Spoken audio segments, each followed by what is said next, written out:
आता वायव्य दिशा म्हणजे पश्चिम आणि उत्तरेच्या मधली दिशा जी असते ती वायव्य दिशा असते. आणि वायव्य दिशा इथे चंद्राचं प्रभुत्व आहे पहा. मग तिथे चंदेरी, पांढरा किंवा फिक्कट निळा रंग अशा प्रकारचा रंग चालतो. कारण इथे वायुतत्व विराजतं. मग वायुतत्वाला आकार नाही आहे.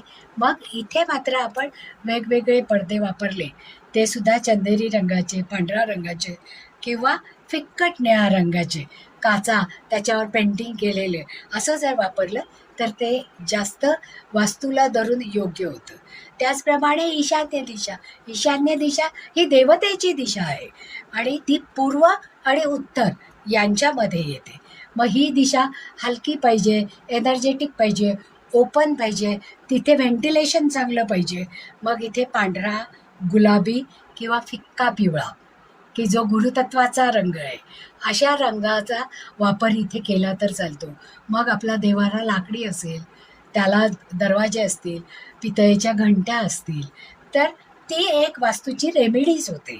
मग पांढरा रंग असेल तर पांढऱ्या रंगाची फुलं किंवा पांढऱ्या रंगाचं पेंटिंग तिथे असतील किंवा मेटल वापरताना पिवळ्या रंगाच्या घंट्या, पिवळ्या रंगाचा ओम अशा पद्धतीने आपण तिथे वापरू शकतो.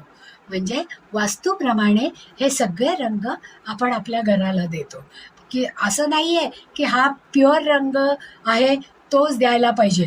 जसं माझ्या क्लायंटनी केलं होतं की पिवळा, ऑरेंज, येलो असे पट्ट्यासारखा सप्तरंगी घर करायचं नाही, की ज्याच्यामुळे ते चित्रविचित्र वाटेल आणि तिथे आपल्याला शांतता आणि स्वस्थता लाभणार नाही. कारण घर म्हटल्यावर तिथे स्वस्थता वाटली पाहिजे, शांतता वाटली पाहिजे, घराची ओढ वाटली पाहिजे.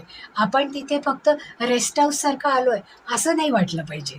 ते म्हणून या रंगांचा परिणाम आपल्या जीवनावर अतिशय मोठ्या प्रमाणात होतो.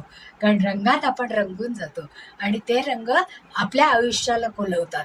मग असे रंग वास्तूमध्ये आपल्याला नेमकेच रंग उचलून करायला पाहिजेत, नाही का? तर वास्तूप्रमाणे हे रंग आपल्याला वापरता येतात.